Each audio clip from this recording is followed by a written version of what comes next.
Please always consult with your physicians prior to making any changes to your treatment plan. Music is courtesy of Ryan Hamner. Welcome to Living with Scanxiety, the Cancer Podcast, a podcast geared to help you navigate the pediatric cancer world. As a mother of a child who battled a soft tissue sarcoma for over a year, your host, Rosaria Kozar, understands and will help guide you through your journey. She brings the knowledge of experts, families, survivors, and other organizations tied to the pediatric cancer world to your doorstep. Her mission is to inform, support, and promote hope for you and your family. This is where hope lives. This is where hope thrives.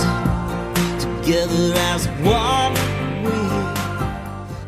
we had to go back and conquer that little fear, that little nightmare, that little PTSD that was still lingering. And that for me was what I needed to do to take the first step into doing anything else in my life. Anything, not only work, but what I used to do, what I used to like to do. But that was what I needed, to take that first step. Hi, this is Rosaria, and I am here with Joel Ojeda, and he is the father of Mia. And we're going to focus on dads today and male caretakers. He is also the owner of The Gold Corner, which is another awareness platform on YouTube. I highly suggest you check it out. So welcome to the show. Rosaria, I just wanted to say thank you so much for this opportunity. I've been following your podcast. I think what you're doing is amazing. So it's a real honor and pleasure to be here with you today. So thank you so much. Well, thank you. That means a lot. And I am just pleased to get your word out there because I don't think there's enough knowledge and background on this. So thank you for agreeing to come on and share this information with my listeners. And so tell me a little bit about your daughter, Mia. Well, yes, of course. I'm always happy to speak about her. It's when you go through this process, when you go through this journey, a lot of people are afraid to ask you, about your child, about what they went through. But, you going through it firsthand, we love to speak about our children and, we still like to keep their memory alive. And, I'm obviously getting a little ahead of myself here speaking about her. But my daughter, Mia, she was born in July of 2015, July 19th of 2015. For what we knew back then, pretty healthy. She was out the second day, after she was born. She was brought home, and she grew up being what we thought a healthy little girl. I had gone back to work, and her mom her and I at that time we were still together. But yes, she would go to daycare. We would get the reports that, she would be bullying other little kids, that she would be taking their snacks or that she would be doing this or that. So, we never knew anything was wrong. It wasn't until she was about to be 2 years old in 2017 that she started getting a little bit of a belly ache, on certain days. And we didn't think much of it, and when I took her to her pediatrician, they said what most of the parents that have gone through this, the number one thing is your child's constipated. Here's some Miralax. Let's give her this so she can try and, poop a little bit better, or she can, release whatever she has inside. Right.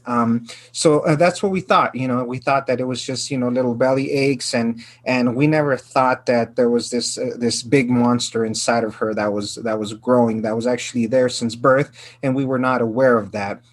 2 months after her second birthday, in September of 2017, is when we actually had to take her to the emergency room because the pain was a little too much. Her belly was a little bit, it was kind of hard, her little belly area. And that is when we got the news that all these parents that are in this unfortunate group dread hearing, and these are the words that still haunt you and keep you up at night. And that's when they said, your daughter has cancer. So she was diagnosed with neuroblastoma in September of 2017. Oh, wow. I'm so sorry that you had to go through that. And I know the pain where you always say it in your shows, but we're a family when we go through these things. We become a tribe together. And how, as a male in that male role, did you feel that you needed to react in that moment? Because we often talk about flight, fight, or freeze, but there's also sometimes a stigma attached in society. So with being male, so I'm just wondering how that was for you. Well, it was difficult, and it was difficult because also I was in the medical field. I still am in the medical field. I work in ophthalmology surgery, and I've been doing that for 19 years now, and so it was one of these things that I knew more than I needed to know, but yet I did not know enough. I'm doing ophthalmology surgery, not knowing what cancer is or how to treat cancer, what these things are. So not only as a male, but also as a medical professional, I try to keep it together. I try to trust the doctors that unfortunately, my daughter was initially misdiagnosed and she was misstaged and unfortunately was started with the wrong chemo. So the initial part of her treatment ended up hurting her a lot more than actually helping her. But to go back to your question, yes, it's that stigma that you say that we have to be, the strong person when it comes to this story. I mean, I have, Mia's mom when she found out, and my parents and her other grandparents, cousins, brothers, sisters, they're looking at the way that you act because they are feeding off of you. So if you show that you are, just scared, it's going to feed off of the rest of the family. So they're looking at that male, they're looking at that father to see how you're going to react. And it's like a little domino effect because the way you react is the way mom's going to react, the way grandma's going to react, the way brother or sister is going to react. So we do have that to where we need to show that we are strong. And that initially was my position in all this. I said, you know what? I'm a medical professional. I am her father, and I'm going to protect her as much as I can. I'm going to do everything I can in my power to show not only my daughter, but the rest of my family that we're strong, that we can get through this, that yes, we've been dealt with this, but with God's help, I'm still standing firm and I'm still standing in faith, and I have to be strong. And that is one thing that as it progressed, as it went on, I learned that it was okay to show that weak part of you, that it was okay, because if you bottle it up, it's going to end up just coming back and blowing up and being 100 times worse than what it is. So I know that it's hard when you're in that part, but it's a lot of the things that I preach to other dads right now that I speak to, and I tell them, you know what, it's in one of my things that is saying it's okay to not be okay. Mm-hmm. It's okay to know that you're going through this, that not a lot of people are going to understand what you're going through, but yet you have to take some time for yourself. You have to cry. You have to be human as well, knowing that there is a little person, your son or your daughter, that is fighting for their life, and you also have to self-care, which I know at that point, and I knew the first couple of months that Mia was going through her diagnosis,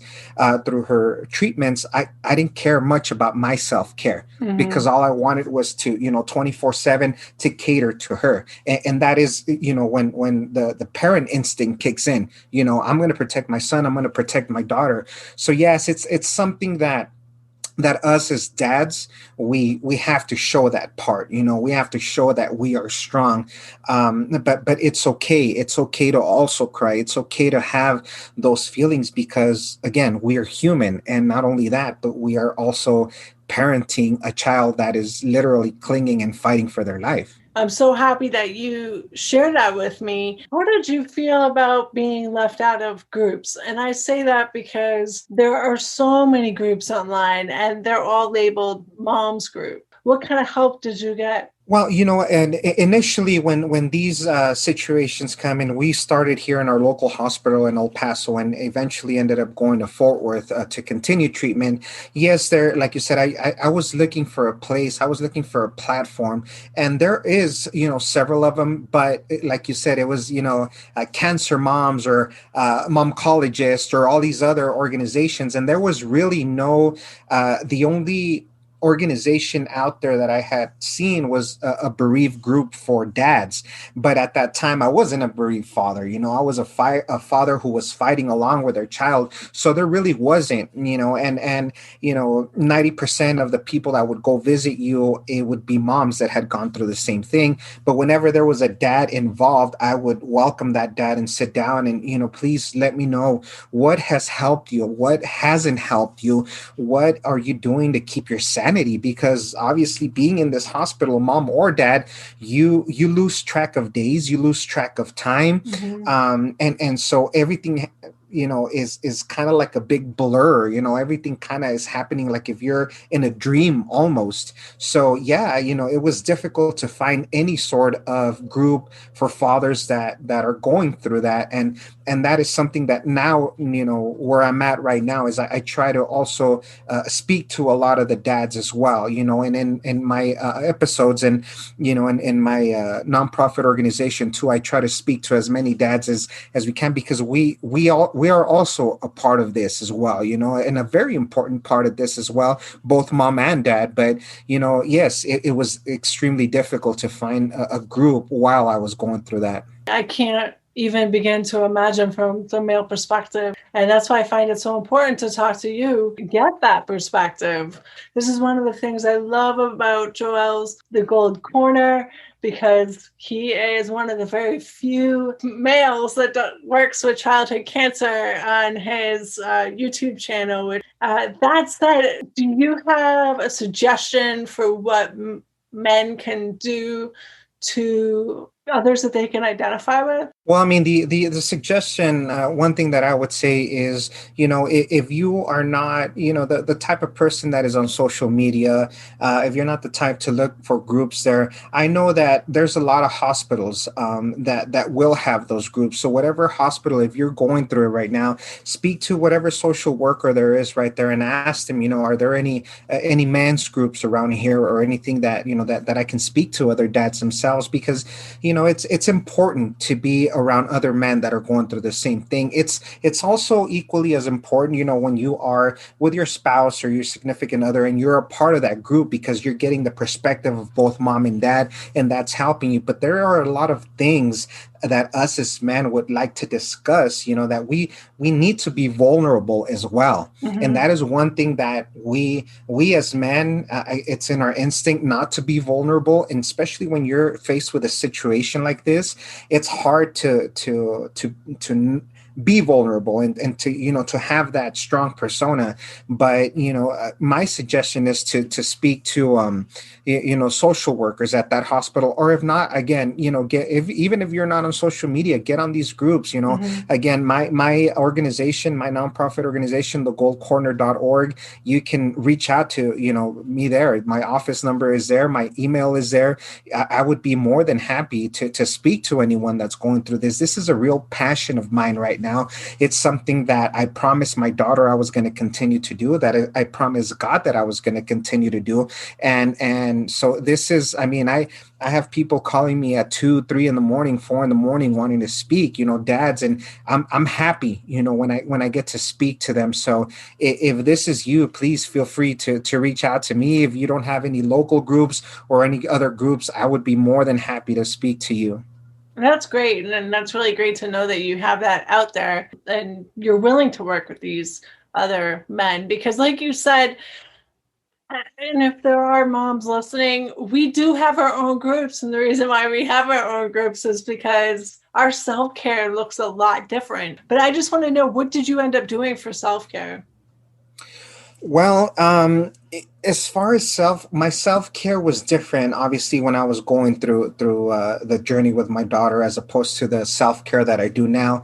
It did take me a couple of months after her diagnosis for me to do anything, for me to even go for a walk, because as you know, even when you're there with your child fighting, you do not want to leave the room at all. And even going and grabbing something to eat, even leaving for an hour, to go take a walk, it's difficult. And not only that, your mind is not where it needs to be. Your mind is in that hospital bed. Your mind is in that monitor, and all these other things that are going on. So what I really what helped me to self-care while Mia was going through things is honestly just, I mean, something as simple as a walk. I would go out for a walk and just kind of clear my head and recharge my batteries at that point, and then go in. I grew up doing martial arts, and obviously that is something that I wasn't going to be doing while my daughter was going through her situation. So yeah, I mean, something as simple as doing that, as talking to someone, going for a walk, going and grabbing something to eat, just kind of breathe something differently than just being in the hospital room, because yes, it's important to be there, but it's also important to self-care, because if you're not 100%, you're not going to be able to give 100% to your child that's fighting right there. Obviously after my daughter passed, and she passed, we're going on 3 years. She passed in July of 2018. It was extremely difficult for me to do anything, Rosaria. It was, my passion was martial arts. And I guess I'll go into this a little bit later, but, I'm a mixed martial arts referee, and I've traveled all over the country doing fights. And that was another passion of mine, is being the third man in the cage. And I had lost my passion for everything. 6 months after Mia passed, I would be even out of bed. I did not want to be out of bed. I would end up being at the cemetery almost every night till late at night. It was just extremely difficult, extremely, extremely difficult. And it's, I got to the point where, people were trying to help, and, I'm happy that I have a good support group, and, people were telling me little by little, Joel, you need to get back to what you used to love to do. You need to get back to whatever normal life is going to be. Start little by little. And, even as me having promised Mia that I was going to always share her story, and I was going to do everything in my power to help all these other children going through things and be a voice for them and be there for other parents, it was still extremely difficult for me to even speak about the subject, about what had happened. Now, prior to Mia being diagnosed, I used to be a youth pastor growing up. I was a motivational speaker before then, so now going back to this and being a motivational speaker now, it was extremely difficult. And it was going to be extremely difficult for me to stand and preach again and talk about faith and talk about, healing and talk about God's greatness when knowing that my daughter had passed. But again, I needed to do this. And one thing that really, really helped me, Rosaria, is, we live in El Paso, Texas, which is about a 10-hour drive to Fort Worth, where ultimately it's where Mia passed. But one thing that really helped me is I actually went back to Fort Worth about about 10, 11 months after Mia passed. And I went to go volunteer at the Ronald McDonald House. I went to go feed the families there. And I actually had I guess I would say a fear that I needed to conquer, or something that I needed to do for myself. And in Fort Worth, all the places that I took Mia, to the zoo, to the Ronald McDonald House, anywhere, I had to go back and walk those same places alone where I had walked with my daughter when she was still here. And it was extremely difficult to go back. I mean, once I walked into the Ronald McDonald House, I literally collapsed, because the memories of us being there 10 months kind of just overtook everything. But I know I needed to be there. So once I took that trip, and my family, my parents and my sister accompanied me, and once I took that, it kind of gave me strength to go back and conquer what I needed to conquer. I said, I've conquered the worst thing a parent can go through, Rosario. And you know this, and a lot of your listeners know this, that when your child passes, there is nothing that this world can throw at you that's going to scare you. There's nothing in this world that's going to come at you, or any news that are going to shake you the way that it shook you there. You've gone through the worst thing any human can possibly go through, and we're still here, and we have decided to be a voice, just like you have and I have. So that is something that I needed to do, to come back and say, okay. And I told myself, and I told God, and I told Mia, okay, I said, okay, I'm done, with that part of the grieving process. I'm going to always grieve. I'm going to grieve for the rest of my life. But now it's time for me to start doing what I said I'm going to do, and start being a voice for these kids, and start being there for other parents that have reached out to me or were reaching out to me. And that is where the Gold Corner was born. And that is when I decided to do what I do now. And, just like you, and I'm sure you do this after every episode, you get triggers. After every episode, you go back to thinking of things that you went through. After every episode, Rosaria, Yes, I do. once I push stop on the recording, I cry so much. And after I air every episode, I go to the cemetery and I cry so much. And people do not see this about you and I. They see us here, they hear your podcast. We might even laugh at a couple of things. They might see me smiling on camera when I do my episodes. But once we push stop and we go back to our normal lives, that's what a lot of people, if you haven't gone through it, they don't know what this part is. And they don't know this whole part of the grieving process. But yes, to go back to your original question, yes, that helped me after Mia's passing, is going back to Fort Worth, to the hospital that she was, including the room where she passed, to the Ronald McDonald House, to the zoo, to Target, to all these places that we used to go through. That helped me kind of get over that initial bump. Absolutely. And it's hard, and it's really hard. So I think it was both of us almost conquering our PTSD in a way, and part of our grief. Would you agree? Or Yes, yeah, I mean, I agree with you. Is we had to go back and conquer that little fear, that little nightmare, that little PTSD that was still lingering, and that for me was what I needed to do to take the first step into doing anything else in my life. Anything, not only work, but what I used to do, what I used to like to do.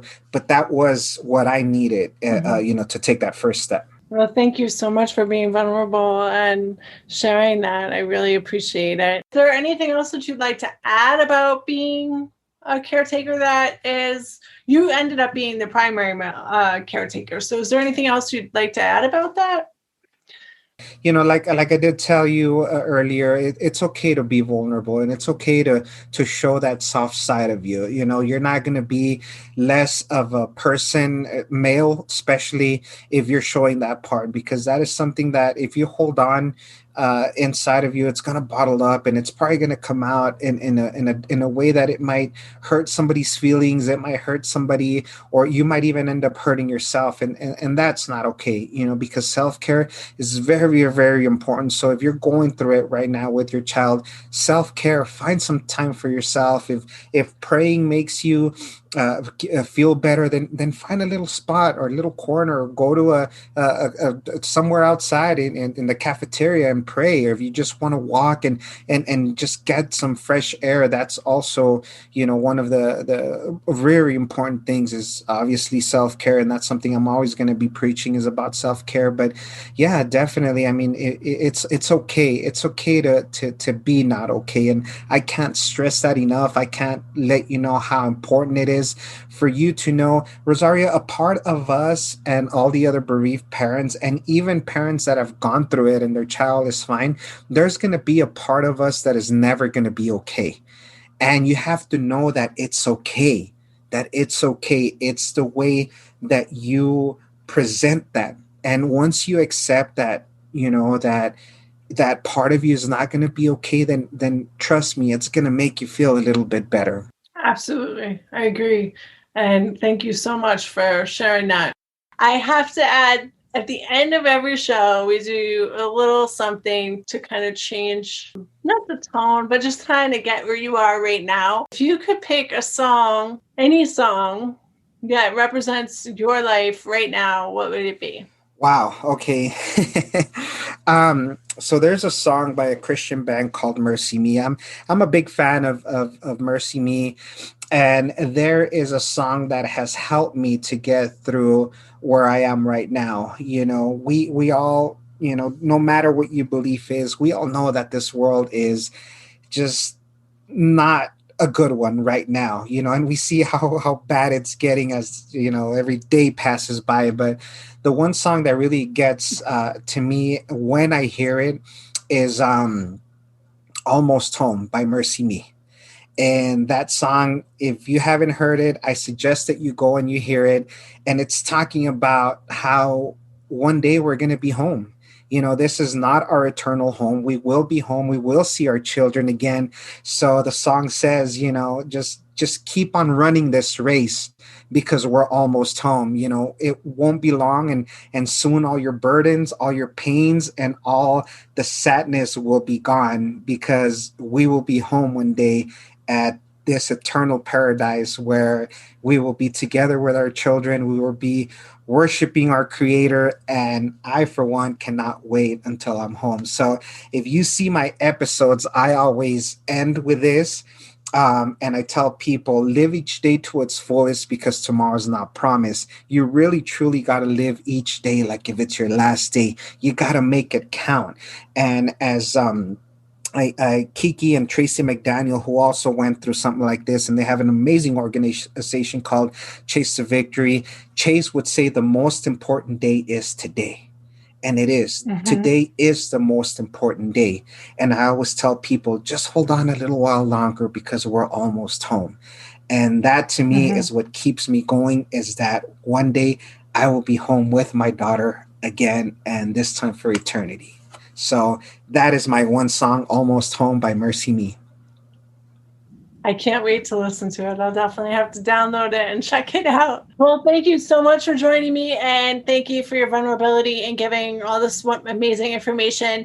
Listeners, please go check out his YouTube channel. It is The Gold Corner, correct? Correct. Am I saying that right? Yes, The Gold Corner. All his links will be on www.livingwithscanxiety.org/show notes. So go there, check it out, click on his picture, and it'll have the link to the episode, explanation, and all of his amazing work that he does in links. All right, thank you. Bye. See you guys. Thank you for tuning in to Living with Scanxiety. Please subscribe to hear more informative discussions like today's. Music is courtesy of Ryan Hamner.